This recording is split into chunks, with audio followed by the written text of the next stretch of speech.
തൃശൂർ കുന്നംകുളം ചിറ്റഞ്ഞൂരിൽ സ്ഫോടക വസ്തു കണ്ടെത്തി. ഇമ്മാനുവൽ LP സ്കൂളിന്റെ മതിലിനോട് ചേർന്ന് തെർമോകോൾ ബോക്സിലാക്കിയാണ് സ്ഫോടക വസ്തു കണ്ടെത്തിയത്. ഉത്സവങ്ങൾക്ക് ഉപയോഗിക്കുന്ന ഉഗ്രശേഷിയുള്ള കുഴിമിന്നലാണ് എന്നാണ് നിഗമനം. സംഭവത്തിൽ കുന്നംകുളം പോലീസ് അന്വേഷണം ആരംഭിച്ചിട്ടുണ്ട്. വിവരങ്ങളുമായി മനോജ് ചേരുന്നുണ്ട്. മനോജ്, അന്വേഷണവുമായി ബന്ധപ്പെട്ട് നമുക്ക് എന്തെല്ലാം സൂചനകൾ കിട്ടുന്നുണ്ട് ഈ സ്ഫോടക വസ്തു കണ്ടെത്തിയതുമായി ബന്ധപ്പെട്ട്?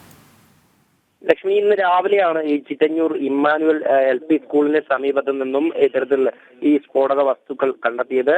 ഇത് തന്നെ ഉത്സവങ്ങൾക്ക് ഉപയോഗിക്കുന്ന ഒരു ഉഗ്രശേഷിയുള്ള കുഴിമന്നലാണ് എന്നാണ് പോലീസ് നടത്തിയ ഈ ഒരു പരിശോധനയിൽ ഉള്ള ഒരു നിഗമനം. ഇതിൽ തന്നെ ബോംബ് സ്ക്വാഡിനെയും വിവരം അറിയിച്ചിട്ടുണ്ട്.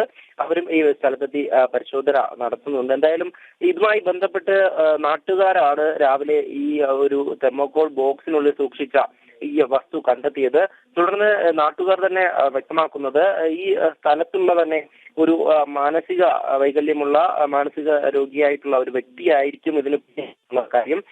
ഈ വ്യക്തിക്കായി ഇപ്പോൾ അന്വേഷണം നടക്കുകയാണ്. ഇതിൽ മറ്റൊരു കാര്യം, ഈ പ്രധാനമന്ത്രി നരേന്ദ്രമോദി പങ്കെടുക്കുന്ന പരിപാടി ഈ ലോക്സഭാ തെരഞ്ഞെടുപ്പുമായി ബന്ധപ്പെട്ട് കുന്നംകുളത്ത് പ്രധാനമന്ത്രി എത്തുന്നുണ്ട്. ഈ പരിസരത്ത് നിന്നും 3 കിലോമീറ്റർ അകലെയാണ് പ്രധാനമന്ത്രിയുടെ പരിപാടി നടക്കുക.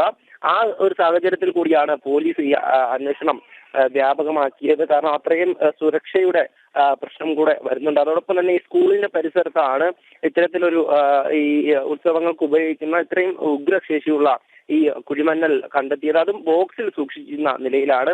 എന്തായാലും ഇയാൾക്കായുള്ള അന്വേഷണം, അതായത് നാട്ടുകാരുടെ മൊഴിയുടെ അടിസ്ഥാനത്തിലാണ് ഈ വ്യക്തിക്കായുള്ള അന്വേഷണം നടക്കുന്നത്. അതിനുശേഷമാകും കൃത്യമായ നടപടിയിലേക്ക് പോകുക. എന്തായാലും ബോംബ് സ്ക്വാഡ് ഉൾപ്പെടെ ഈ സ്ഥലത്തെത്തി ഈ സ്ഫോടക വസ്തു പരിശോധിക്കുകയാണ്.